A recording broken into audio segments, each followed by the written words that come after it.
Tu es juste, Seigneur, et tes jugements sont droits. Agis pour ton serviteur selon ton amour. Enseigne-moi tes volontés.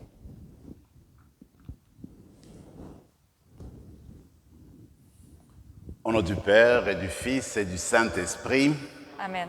la grâce de Jésus-Christ notre Seigneur, l'amour de Dieu le Père et la communion de l'Esprit Saint soient toujours avec vous. Et avec votre esprit.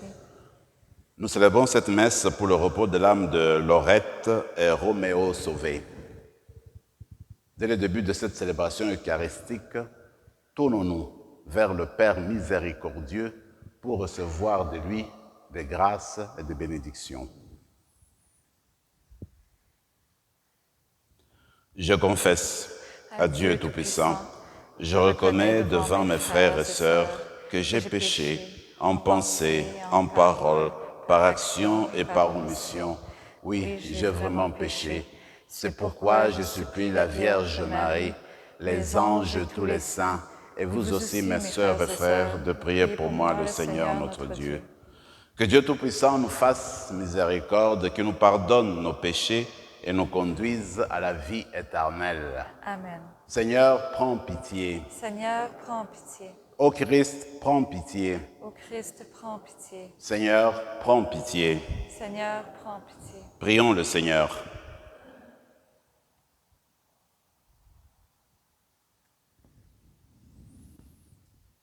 Dieu qui as envoyé ton Fils pour nous sauver et pour faire de nous des enfants d'adoption, regarde avec bonté ceux et celles que tu aimes comme un Père.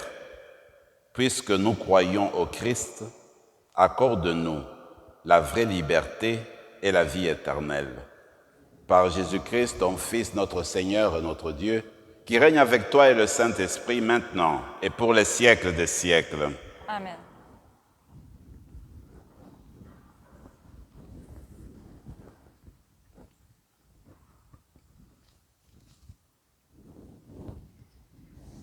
Du livre des juges. En ces jours-là, tous les notables de Sichem et ceux de la maison du terre-plein se réunirent et vinrent proclamer roi Abimélec, près du chêne de la pierre dressée qui est à Sichem. On l'annonça à Yotam. Celui-ci vint se poster sur le sommet du mont Garizim, et il cria de toutes ses forces. « Écoutez-moi, notables de Sichem, et Dieu vous écoutera. » Un jour, les arbres se mirent en campagne pour se donner un roi et le consacrer par l'onction. Ils dirent à l'olivier, « Sois notre roi. » L'olivier leur répondit, « Faudra-t-il que je renonce à mon huile, qui sert à honorer Dieu et les hommes, pour aller me balancer au-dessus des autres arbres? » Alors les arbres dirent au figuier, « Viens, toi, sois notre roi. » Le figuier leur répondit, « Faudra-t-il que je renonce à la douceur et à la saveur de mes fruits pour aller me balancer au-dessus des autres arbres? » Les arbres dirent alors à la vigne, « Viens, toi, sois notre roi. » La vigne leur répondit, « Faudra-t-il que je renonce à mon vin, qui réjouit Dieu et les hommes, pour aller me balancer au-dessus des autres arbres? » Alors tous les arbres dirent au buisson d'épines, « Viens, toi, sois notre roi. » Et le buisson d'épines répondit aux arbres, « Si c'est de bonne foi que vous me consacrez par l'onction pour être votre roi, venez vous abriter sous mon ombre. Sinon, qu'un feu sorte du buisson d'épines et dévore jusqu'au cèdre du Liban. » Parole du Seigneur.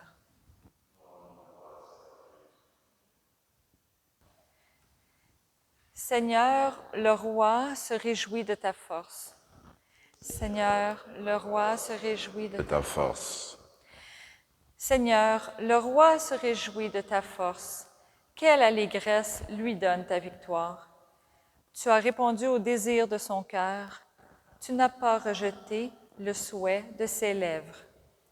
Seigneur, le roi se réjouit de ta force. Tu lui destines bénédiction et bienfait. Tu mets sur sa tête une couronne d'or.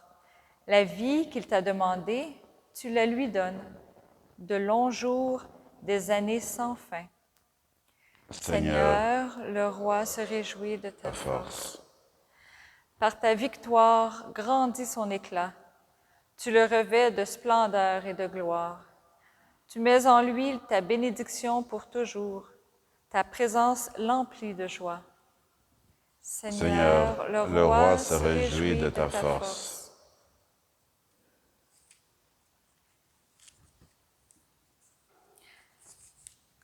Alléluia, alléluia.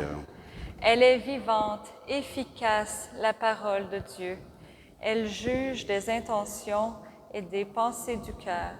Alléluia.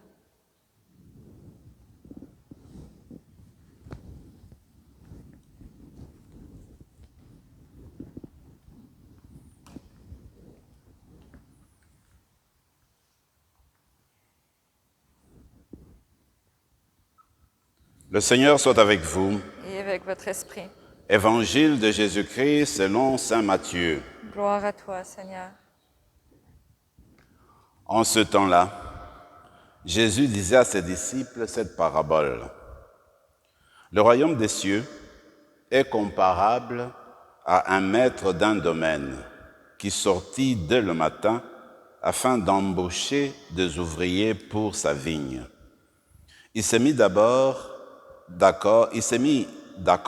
avec eux sur le salaire de la journée, un denier, c'est-à-dire une pièce d'argent, et il les envoya à sa vigne. Sorti vers 9 heures, il en vit d'autres qui étaient là, sur la place, sans rien faire. Et à ceux-ci, il dit, « Allez à ma vigne, vous aussi, et je vous donnerai ce qui est juste. » Ils y allèrent. Sortit de nouveau vers midi, puis vers 3 heures, et fit de même. Vers 5 heures, il sortit encore, en trouva d'autres qui étaient là, et leur dit, « Pourquoi êtes-vous restés là, toute la journée, sans rien faire ?» Ils lui répondirent, « Parce que personne ne nous a embauchés. » Il leur dit, « Allez à ma vigne, vous aussi. » Le soir venu, le maître de la vigne dit à son intendant, « Appelle les ouvriers et distribue le salaire, en commençant par les derniers pour finir par les premiers. » Ceux qui avaient commencé à 5 heures s'avancèrent et reçurent chacun une pièce d'un denier. Quand vint le tour des premiers, ils pensaient recevoir davantage, mais ils reçurent eux aussi chacun une pièce d'un denier. Et là, en la recevant, ils récriminaient contre le maître du domaine. Ceux-là, les derniers venus, n'ont fait qu'1 heure, et tu les traites à l'égal de nous, qui avons enduré le poids du jour et de la chaleur. Mais le maître répondit à l'un d'entre eux, « Mon ami, je ne suis pas injuste envers toi. N'as-tu pas été d'accord avec moi pour un denier? Prends ce qui te revient et va-t'en. Je veux donner au dernier venu autant qu'à toi. N'ai-je pas le droit de faire ce que je veux de mes biens? Ou alors, ton regard est-il mauvais parce que moi, je suis bon? C'est ainsi que les derniers seront premiers et les premiers seront derniers. » Acclamons la parole du Seigneur. Louange à toi, Seigneur Jésus.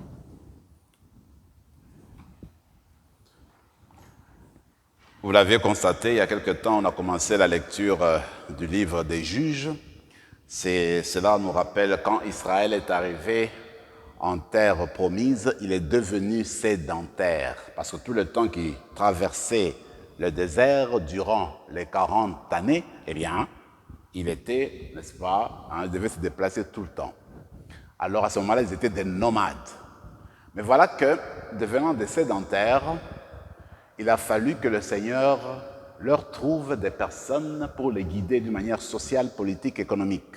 C'est ça qu'on appelle les juges. Ce sont des chefs charismatiques que le Seigneur leur donnait. Voilà que durant tout ce temps qu'il y a eu de juges, à un moment donné, il y a eu comme une période, entre guillemets, anormale. Il y a eu une petite anormalité. C'est le cas du texte d'aujourd'hui où on nous parle du roi Abimelech. Abimelech était le fils du juge Gédéon, dont on a fait la lecture hier. Alors, lui, il est devenu roi, mais dans la pensée d'Israël, dans la tradition, dans l'habitude, les habitudes des pères des peuples d'Israël, les anciens, seul Dieu était roi. On ne pouvait pas élire quelqu'un dans l'assemblée pour devenir roi, parce que c'était un affront à Dieu.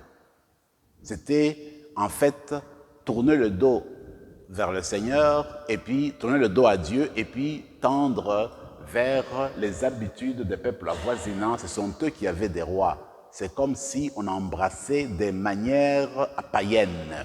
C'est comme ça que la tradition des Hébreux, n'est-ce pas, voyait la chose. D'ailleurs, vous vous rappelez, quand finalement Israël va se décider d'avoir un roi, c'est avec le premier roi qui s'appelle le roi Saul.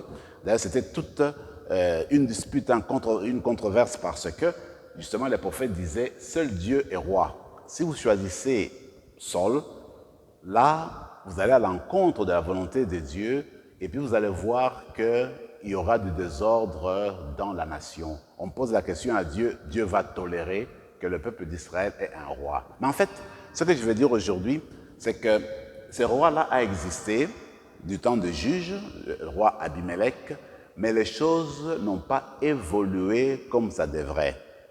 Tout d'un coup, le roi a commencé à s'imposer, à imposer sa puissance, à chercher uniquement son propre intérêt, à écraser son peuple, le peuple élu, et puis à chercher à se nourrir lui-même de son pouvoir, et puis il mettait de côté, n'est-ce pas, le bien commun. Bref, la royauté du premier roi, Abimelech, va finir, ça sera un fiasco.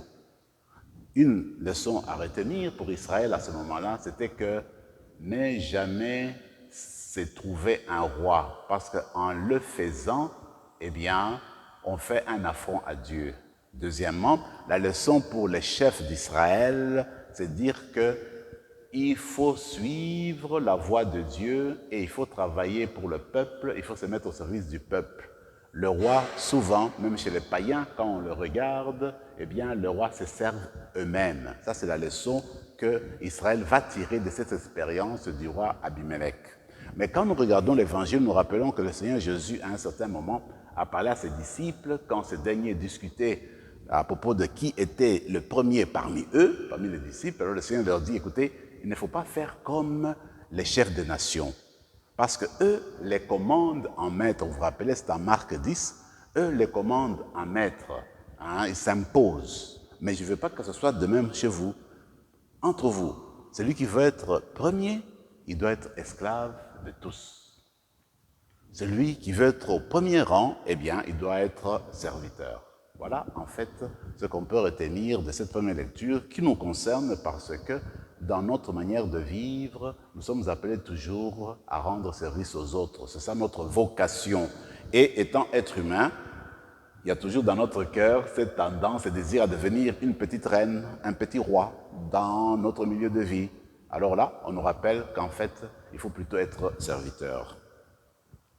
L'Évangile, à première vue, on peut penser que le Seigneur est en train de donner un cours sur la justice sociale. Il ne s'agit pas de la justice sociale hein. Dans l'Évangile d'aujourd'hui. Le Seigneur ne s'adresse pas à un mouvement de syndicats de notre temps. Il ne s'adresse pas aux chefs d'entreprise pour leur apprendre comment il faut payer, comment il faut traiter les employés. Ce n'est pas ça du tout. La parabole est à mettre sur un autre niveau. C'est un autre type de compréhension, un autre genre. Parce que le denier, la petite somme d'argent qui est donnée à tout le monde, même ceux qui ont commencé très tôt le matin le travail et ceux qui n'ont fait qu'une heure parce qu'ils ont commencé à 5 heures du soir, le travail à ce moment-là se termine à 18 heures, ils ont commencé à 17 heures, ils ont fini à 18 heures. Et tout le monde reçoit le même denier, le même salaire. Qu'est-ce que ça veut dire? Eh bien, cela parle de l'amour infini de Dieu, de l'amour sans mesure de Dieu. Dans notre parcours chrétien, dans notre expérience spirituelle, quand on s'est converti au début de notre vie, le Seigneur nous prend avec tout son amour, avec toute sa générosité, avec toute sa sollicitude et nous accompagne. Quand du coup, celui-là s'est converti au moment où il était dans l'adolescence, le Seigneur le prend avec le même amour, amour sans mesure, sollicitude incroyable, amour infini. Voilà que quelqu'un qui s'est converti juste avant sa mort. Le Seigneur le prend avec le même amour, sans distinction, amour infini, sollicitude remarquable. Comme pour dire, le denier, c'est l'amour de Dieu. Dieu ne change pas. Quand on se convertit, on lui va lui, il nous aime de même amour. Mais on peut poser la question aux parents. Alors, l'enfant que tu as eu dans ta jeunesse et l'enfant que tu as eu, tu commences à prendre de l'âge, tu vas les aimer de la même manière. Tu ne vas pas dire, celui que j'aime beaucoup parce que j'ai vécu longtemps avec lui, l'autre. Mais non, tu aimes les enfants avec le même amour, avec le même cœur. Tu donnes le même denier à chaque enfant. Tu ne vas pas dire, celui-ci, c'est l'aîné, je lui donne un denier plus. Non, un denier, ton amour, tout. En fait, c'est ce que le Seigneur voudrait nous dire. Le Seigneur aime chacune d'entre nous, avec le même amour, amour sans mesure, amour infini. Il a la même sollicitude pour chacune d'entre nous, sans distinction. Mais maintenant, le plus beau, à la fin de la parabole, c'est l'invitation que le Seigneur nous lance. Alors, la réaction des autres ouvriers, ceux qui sont venus les premiers, oui, mais comment ça se fait que tu nous donnes un denier, le même salaire, la même pièce de monnaie que ceux qui n'ont fait qu'une heure? Tu vois? Alors, en fait, le Seigneur dit, écoute, est-ce que toi tu es mauvais parce que moi je suis bon?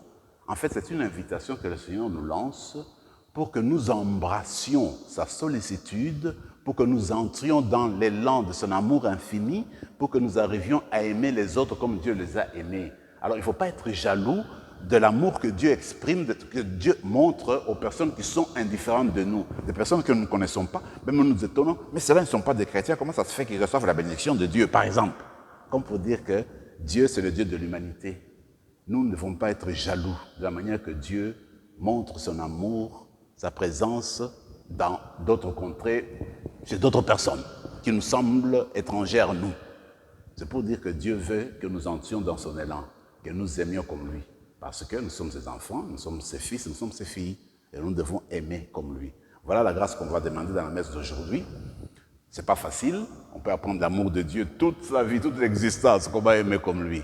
Mais on peut demander sa grâce, l'Esprit Saint, pour que cet esprit, cette grâce, nous apprenne à nous approcher au jour le jour de cet amour extraordinaire de Dieu pour les autres. Amen.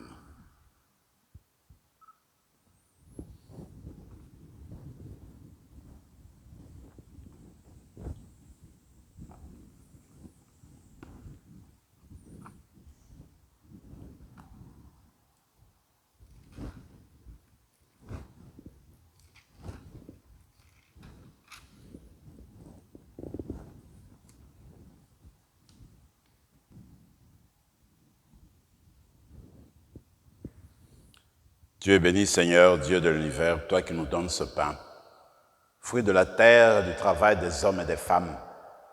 Nous te le présentons, il deviendra le pain de la vie. Béni soit Dieu maintenant et toujours.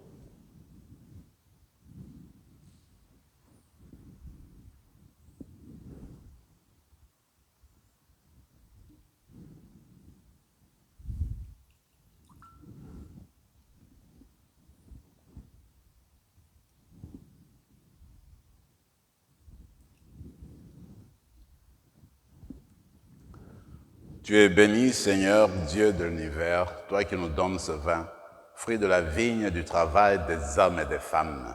Nous te le présentons, il deviendra le vin du royaume éternel. Béni soit Dieu maintenant et toujours. Humbles et pauvres, nous te supplions, Seigneur, accueille-nous, que notre sacrifice en ce jour trouve grâce devant toi. Lave-nous de nos fautes, Seigneur, purifie-nous de nos péchés. Prions ensemble, mes frères et mes sœurs, au moment d'offrir le sacrifice de toute l'Église. Pour la gloire de Dieu et le salut du monde. Seigneur notre Dieu, tu as voulu choisir dans ta création le pain et le vin qui refont chaque jour nos forces. Fais qu'ils deviennent aussi pour nous le sacrement de la vie éternelle. Par Jésus le Christ, notre Seigneur. Amen. Le Seigneur soit avec vous. Et avec votre esprit, Élevons notre cœur. nous le tournons vers le Seigneur. Rendons grâce au Seigneur notre Dieu. Cela est juste et bon. Vraiment, Père très saint, il est juste et bon de te rendre grâce, toujours et en tout lieu, par ton Fils bien-aimé Jésus-Christ, car il est la parole vivante par qui tu as créé toutes choses. C'est lui que tu nous as envoyé comme Rédempteur et Sauveur, Dieu fait homme, conçu de l'Esprit Saint, né de la Vierge Marie, pour accomplir jusqu'au bout ta volonté et rassembler du milieu des humains un peuple saint qui t'appartienne. Il étendit les mains à l'heure de sa passion, afin que soit brisée la mort et que la résurrection soit manifestée. C'est pourquoi, avec les anges et tous les saints, nous proclamons ta gloire en disant d'une seule voix. Saint, Saint, Saint, le Seigneur, Dieu de l'univers, le ciel et la terre sont remplis de ta gloire. Hosanna au plus haut des cieux. Béni soit celui qui vient au nom du Seigneur. Hosanna au plus haut des cieux. Toi qui es vraiment saint, toi qui es la source de toute sainteté, Seigneur, nous te prions, sanctifie ces offrandes en répandant sur elles ton esprit, qu'elles deviennent pour nous le corps et le sang de Jésus, le Christ notre Seigneur. Au moment d'être livré et d'entrer librement dans sa passion, il prit le pain. Il rendit grâce, il le rompit et le donna à ses disciples en disant « Prenez et mangez-en tous. Ceci est mon corps, livré pour vous. »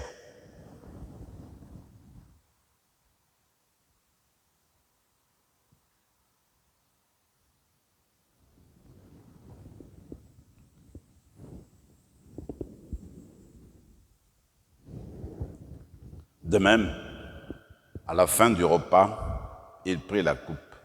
De nouveau, il rendit grâce et la donna à ses disciples en disant « Prenez et buvez-en tous, car ceci est la coupe de mon sang, le sang de l'alliance nouvelle et éternelle, qui sera versé pour vous et pour la multitude en rémission des péchés. Vous ferez cela en mémoire de moi. »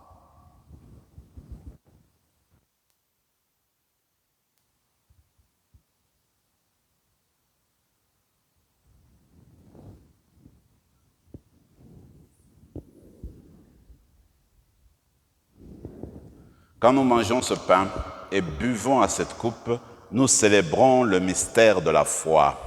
Nous rappelons ta mort, Seigneur ressuscité, et nous attendons que tu viennes. Faisant ici mémoire de la mort et de la résurrection de ton Fils, nous t'offrons, Seigneur, le pain de la vie et la coupe du salut. Et nous te rendons grâce, car tu nous as choisis pour servir en ta présence. Humblement, nous te demandons, qu'en ayant part au corps et au sang du Christ, nous soyons rassemblés par l'Esprit Saint en un seul corps. Souviens-toi, Seigneur, de ton Église répandue à travers le monde. Fais-la grandir dans ta charité, avec le pape François, notre évêque Marcel et tous ceux qui ont la charge de ton peuple. Souviens-toi de Laurette et Roméo sauvés que tu as appelés auprès de toi, puisqu'ils ont été baptisés dans la mort de ton Fils. Accorde-leur de participer à sa résurrection. Souviens-toi aussi de nos frères et sœurs qui se sont endormis dans l'espérance de la résurrection et de tous les hommes, de toutes les femmes qui ont quitté cette vie. Reçois-les dans ta lumière auprès de toi. Sur nous tous, enfin, nous implorons ta bonté. Permets qu'avec la Vierge Marie, la bienheureuse Mère de Dieu, avec Saint Joseph, son époux, avec les apôtres, Saint Rémy, et les saints de tous les temps qui ont vécu dans ton amitié, nous ayons part à la vie éternelle, et que nous chantions ta louange par Jésus-Christ, ton Fils bien-aimé. Par lui, avec lui et en lui, à toi, Dieu le Père Tout-Puissant, dans l'unité du Saint-Esprit, tout honneur et toute gloire pour les siècles des siècles. Amen. Comme nous l'avons appris du Sauveur, et selon son commandement, nous osons dire, Notre Père qui es aux cieux, que ton nom soit sanctifié, que ton règne vienne, que ta volonté soit faite sur la terre comme au ciel. Donne-nous aujourd'hui notre pain de ce jour. Pardonne nos offenses comme nous pardonnons aussi à ceux qui nous ont offensés. Et ne nous laisse pas entrer en tentation, mais délivre-nous du mal. Délivre-nous de tout mal, Seigneur, et donne la paix à notre temps. Par ta miséricorde, libère-nous du péché. Rassure-nous devant les épreuves en cette vie, où nous espérons le bonheur que tu promets, et l'avènement de Jésus-Christ, notre Sauveur. Car c'est à toi qu'appartiennent le règne, la puissance et la gloire pour les siècles des siècles. Seigneur Jésus-Christ, tu as dit à tes apôtres, je vous laisse la paix, je vous donne ma paix. Ne regarde pas nos péchés, mais la foi de ton Église, pour que ta volonté s'accomplisse, donne-lui toujours cette paix et conduis-la vers l'unité parfaite, toi qui règnes pour les siècles des siècles. Amen. Que la paix du Seigneur soit toujours avec vous. Et avec votre esprit. Agneau de Dieu, Qui enlève le péché du monde, prends pitié de nous. Agneau de Dieu qui enlève le péché du monde, prends pitié de nous. Agneau de Dieu qui enlève le péché du monde, donne-nous la paix.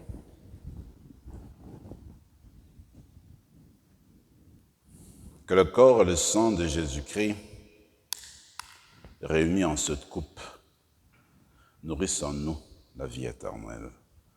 Seigneur Jésus-Christ, que cette communion à ton corps et à ton sang n'entraîne pour nous ni jugement ni condamnation, mais qu'elle soutienne notre esprit et notre corps et nous donne la guérison.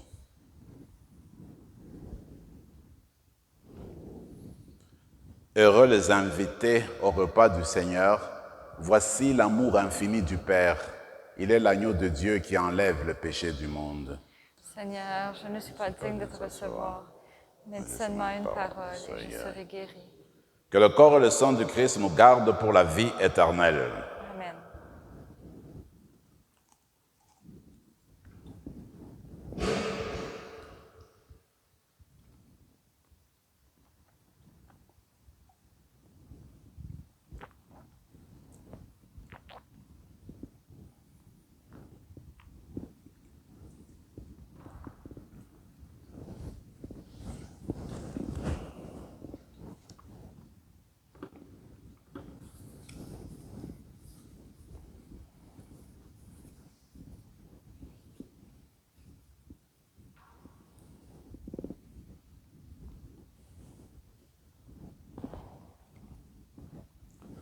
Corps du Christ.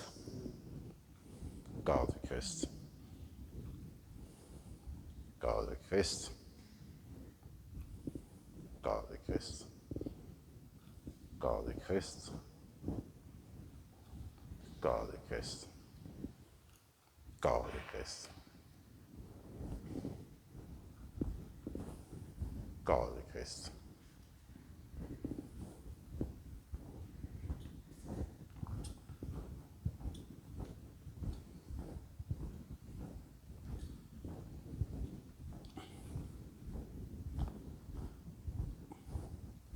Le corps du Christ. Amen.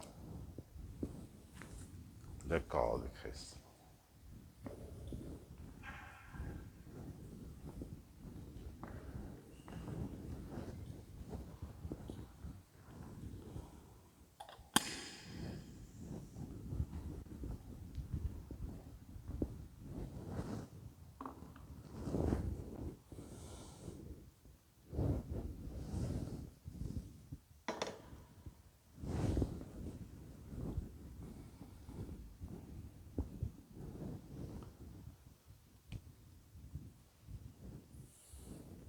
Le Seigneur vient de nous visiter. Il est entré dans la maison de nos cœurs et il veut nous chanter l'amour infini de son Père. À notre tour, accueillons-le et demandons-lui de nous apprendre à aimer comme son Père nous aime.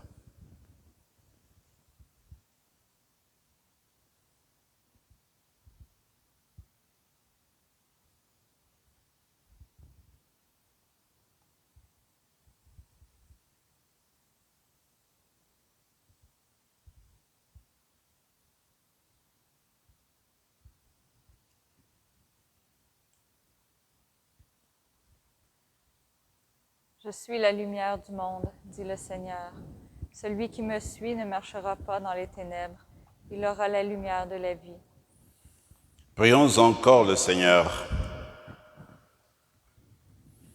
Par ta parole et par ton pain, Seigneur, tu nourris et fortifies tes fidèles.